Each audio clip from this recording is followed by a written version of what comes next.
तो उस पेज पर पेंसिल से प्लस का एक साइन बनाकर उसे 4 हिस्सों में बांट दिया था, जिसमें से 2 हिस्सों में बड़े बड़े अक्षरों में यस और 2 हिस्सों में बड़े बड़े अक्षरों में नो लिखा था।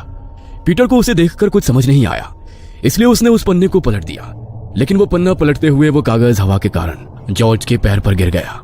जॉर्ज ने उस पेज को उठाया।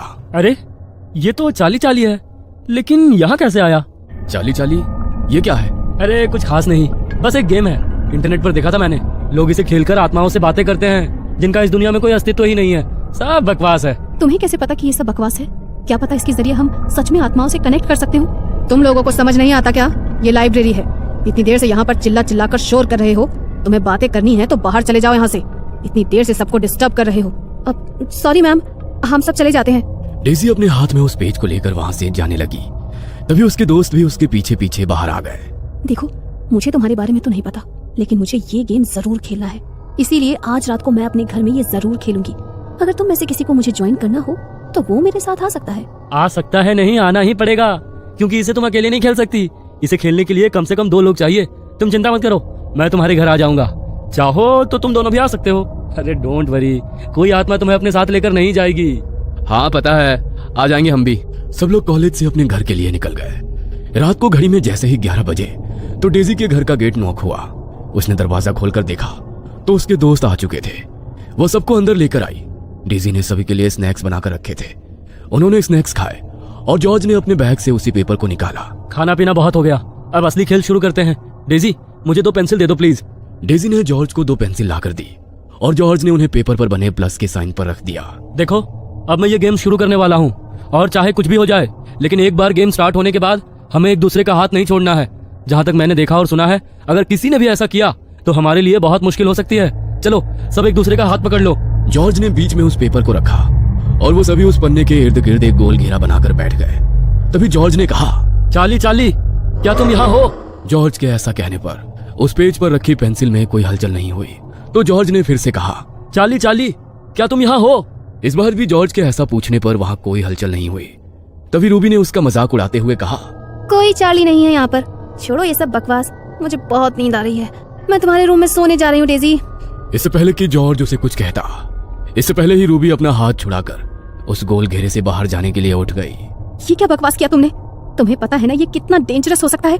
हाथ क्यों छुड़ाया तुमने? अरे कुछ नहीं है यार, रिलैक्स कर।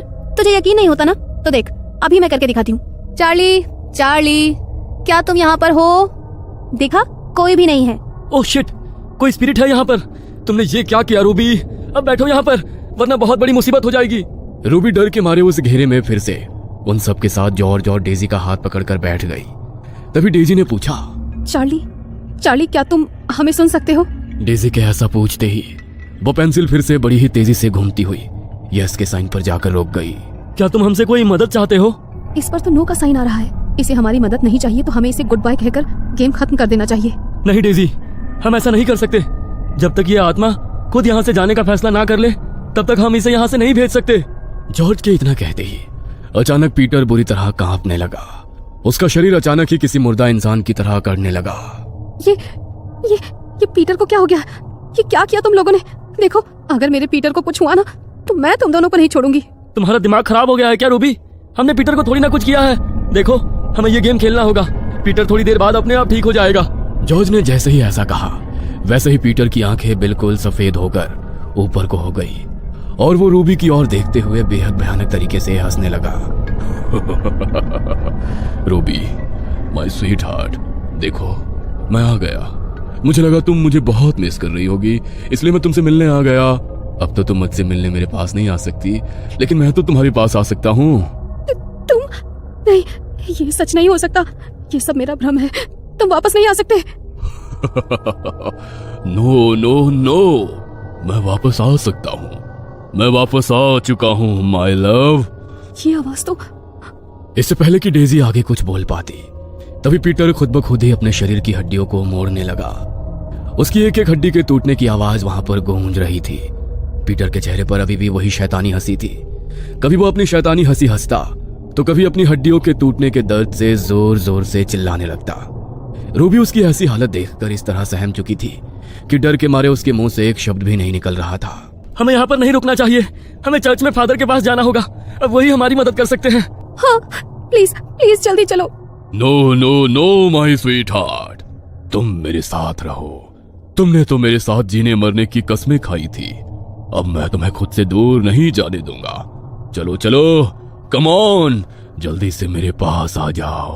नहीं नहीं, दूर हटो मुझसे, नहीं, दूर दूर हो जाओ। रूबी खुद को बचाने के लिए पीछे की तरफ खिसकने लगी। तभी पीटर अपने टूटे फूटे शरीर के साथ अचानक रूबी की ओर बढ़ा और एक ही झटके में उसे बड़ी ही तेजी से घसीटता हुआ घर के स्टोर रूम में ले गया। रूबी के चीखने की आवाजें पूरे घर में गूंजने लगी। वो मदद के लिए बेहद बुरी तरह चिल्ला रही थी। जल्दी करो जॉर्ज, हमें फादर के पास जाना होगा, वरना वो दोनों। घबराओ मत डेजी, उन्हें कुछ नहीं होगा, जल्दी चलो। वो दोनों ड्राइंग रूम की खिड़की के रास्ते से जल्दी से भागते हुए घर के पास वाले चर्च में पहुंचे। लेकिन जब तक वो दोनों वहां पहुंचे तब तक फादर वहां से जा चुके थे। दोनों ने अपनी सुरक्षा के लिए चर्च में रखे होली क्रॉस के लॉकेट को अपने अपने गले में पहन लिया। उनके पास अब मदद के लिए कोई रास्ता नहीं था, इसलिए उन्होंने चर्च में रखे होली वाटर की बोतल को उठाया और जल्दी से घर आ गए। घर आते ही वो दोनों स्टोर रूम की तरफ गए जहां पीटर रूबी को घसीटते हुए ले गया था। लेकिन उन दोनों ने जैसे ही स्टोर रूम का दरवाजा खोला तो सामने का नजारा देखकर उनके रोंगटे खड़े हो गए। पीटर की तरह ही अब रूबी के शरीर की हड्डियां भी बुरी तरह टूट चुकी थी। उसकी आंखों की पुतलियां भी अब पूरी तरह सफेद पड़ चुकी थी। जॉर्ज ने उन दोनों को हाथ लगाकर देखा तो दोनों ये दुनिया छोड़कर जा चुके थे। वो दोनों ही इस सदमे को बर्दाश्त नहीं कर पा रहे थे। जॉर्ज ने उनके घर वालों को इन्फॉर्म किया और अगले दिन उनकी डेड बॉडीज को कब्रिस्तान में दफन कर दिया गया। पुलिस ने भी इस मामले में अपनी इन्वेस्टिगेशन की, लेकिन पुलिस को भी उनकी मौत से जुड़ा कोई सुराग नहीं मिला। डेजी अपने बेडरूम में अपनी आंखों में आंसू लिए खड़ी हुई थी। उसकी आंखों के सामने दीवार पर एक तस्वीर टंगी हुई थी। आपने जैसा कहा था मैंने बिल्कुल वैसा ही किया। मैंने आपका बदला ले लिया भैया, ले लिया आपका बदला मैंने। दरअसल डेजी का बड़ा भाई स्टीव रूबी से बहुत प्यार करता था। वो उससे शादी करना चाहता था, लेकिन डेजी सिर्फ उसके पैसों के लिए उसके साथ थी। उसने स्टीव को बहुत बार बेवकूफ बनाकर उससे पैसे हड़पे और उन पैसों से वो अपने दूसरे बॉयफ्रेंड पीटर के साथ अय्याशियां करने लगी। पीटर रूबी के बारे में ये सब कुछ जानता था, लेकिन वो भी पैसों का भूखा था। रूबी ने स्टीव का बहुत फायदा उठाया, लेकिन एक दिन जब स्टीव को इस बारे में पता चला तो वो ये सब सह नहीं पाया और उसने अपनी जिंदगी को हमेशा के लिए खत्म कर दिया। अपने भाई के चले जाने के बाद डेजी बिल्कुल अकेली हो गई। उसके माता पिता तो उनके बचपन में ही उन्हें छोड़कर जा चुके थे और अब डेजी के सर से उसके भाई का साया भी छीन गया। डेजी लाख कोशिश करने के बाद भी ये समझ नहीं पा रही थी कि उसके भाई ने ऐसा क्यों किया। तभी एक दिन उसे अपने भाई के बिस्तर के नीचे एक डायरी मिली जिसे उसने अपनी जान लेने से पहले लिखा था। अपने भाई की मौत की सच्चाई जानकर डेजी और ज्यादा टूट गई। उन दोनों से अपने भाई की मौत का बदला लेकर उसे अपना भाई वापस तो नहीं मिल सकता था, लेकिन अपने भाई की मौत का बदला